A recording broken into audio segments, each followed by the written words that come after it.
Minimum کیا ہے میں یہ جاننا چاہتی ہوں نا کہ ایک مہینہ تو دیکھیں سی بی ایم کرنے پڑیں گے ان کو. ایک مہینے میں ان کو نیت اپنی کا اظہار کرنا پڑے گا. وہ تو بتا دی نیت انہوں نے آپ کو 2 سال سے نیت بتا رہے ہیں. 2 سال سے تو بتائی ہے لیکن میرے خیال میں یہ آخری ہم یہ کوئی ڈیڈ لائن نہیں ہے ہماری. ہم یہ نہیں کہہ رہے کہ ایک مہینے کے بعد ہی ہم بس کاؤنٹ ڈاؤن شروع ہو جائے گا یا یہ نہیں. اس لیے بھی سیریسلی نہیں لیتے وہ آپ کو لیکن ہم اس کے اوپر بڑھ کے نہیں مارنا چاہتے. میں اندر کی بات نہیں, ٹیمپریچر جو پارٹی کے اندر تھا میں وہ نہیں بتانا چاہتا. اگر ان کو پتہ چل جائے کہ کیا ٹیمپریچر تھا, کیا ڈیبیٹس ہوئی ہیں, کیا لوگوں کے تحفظات تھے. پی ایم ایل این والے کہتے ہیں آپ کو غصہ کس بات کا؟ دیکھیں نا سارے جو آئینی دفاتر تو آپ کے پاس ہیں, آپ اقتدار کا حصہ ہے بھی لیکن نہیں بھی ہیں, ذمہ داری ہے بھی نہیں بھی ہے, کسی وقت بھی علیحدگی اختیار کر سکتے پالیسیز سے. غصے کی وجہ سمجھ نہیں آ رہی نا آپ کی؟ نہیں, ہمارا کوئی غصہ نہیں ہے جی, ہمیں کوئی غصہ نہیں ہے. ہمیں پالیسیز کے اوپر ہمیں صرف اعتراض ہے کہ ہمیں میڈیا پہ بھی بات نہیں کرنی چاہیے. اگر ہمارے پرائیویٹ کمرے میں بیٹھ کے ہمارے ساتھ کوئی میکنزم بنا لے مشاورت کا, ہمارے ساتھ ڈسکس کر لیں, ہماری پارلیمانی کمیٹی کے ساتھ ڈسکس کریں. یہ لوکل باڈی الیکشن ہے.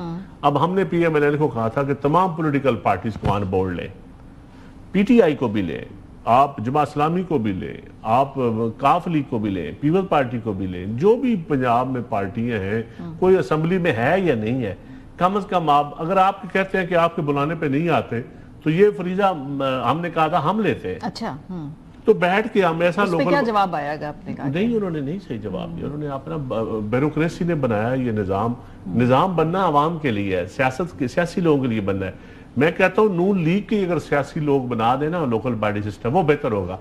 بھائی اگر بابوؤں کو یا بیوروکریسی کو کیا پتا ہے کون سا نظام کیسے لانا, یہ تو پولیٹیکل ول ہوتی ہے. ٹھیک ہے, تو پولیٹیکل ول تو پی ایم ایل این نے دکھانی. ایک اور بات, کیا کشمیر کے اندر اس وقت ہم دیکھ رہے ہیں آزاد کشمیر میں کوئی حکومتی تبدیلی آ رہی ہے وہاں پہ, کیا پی ایم چینج یہ بڑا اس پہ بھی میں سمجھتا ہوں کہ دیکھیں کشمیر میں جو کچھ ہوا ہے یہ ایک سمجھے کہ یہ ایک پورے ملک کے لیے ایک مثال ہے. پولیٹیکل ویکیوم وہاں کریٹ ہوا, میجارٹی سیاسی لوگوں کو حکومت نہیں کرنے دی گئی وہاں, وہ نہیں کی تو اس کی وجہ سے ہو گیا. پیپلز پارٹی کا کوئی تو میرے خیال میں اب یہی آپ کا وزیر اعظم یہ ابھی فیصلہ نہیں ہوا, مطلب لیکن اگلے چند دنوں ہم کہتے ہیں پولیٹیکل لوگوں کو وہاں کا اختیار دیں. یہ لوگ یہ کہتے ہیں بھی سیٹلمنٹ کا حصہ ہے کہ شاید کشمیر کے اندر پرائم منسٹر پیپلز پارٹی کی مشاورت سے نہیں, ہمارا کوئی, میں کہتا ہوں جی جس کی میجارٹی ہے اس کو دے. اگر میجارٹی پیپل پارٹی کے پاس ہے تو پیپل پارٹی کا حق ہے, کسی اور کے پاس میجارٹی ہے تو اس کو دے. اس میں مینجمنٹ کی ضرورت نہیں ہے. جو کشمیری عوام کی عوام کے مطابق ہو, کم از کم ان کے پیسے ان کے اوپر لگے, ان کو بیوروکریسی اسلام آباد میں بیٹھ کے نہ چلائے, ان کا رائٹ ہے. اور یہ تو ہر صوبے کا رائٹ ہے لیکن کشمیریوں کا زیادہ رائٹ ہے. ہم نے ان کو موازنہ کمپیریزن کرنا ہے. آزاد جب آپ نے جموں کشمیر کے ساتھ مقبوضہ کشمیر کے ساتھ ڈیبیٹ کرنی ہے تو آپ نے کشمیر کو آپ کو اس لیول پہ اختیارات یا فنڈ یا چیز دینی پڑے گی, تو آپ کمپیریزن کر سکتے ہیں نا. ٹھیک ہے, بہت شکریہ ندیم افضل چند صاحب.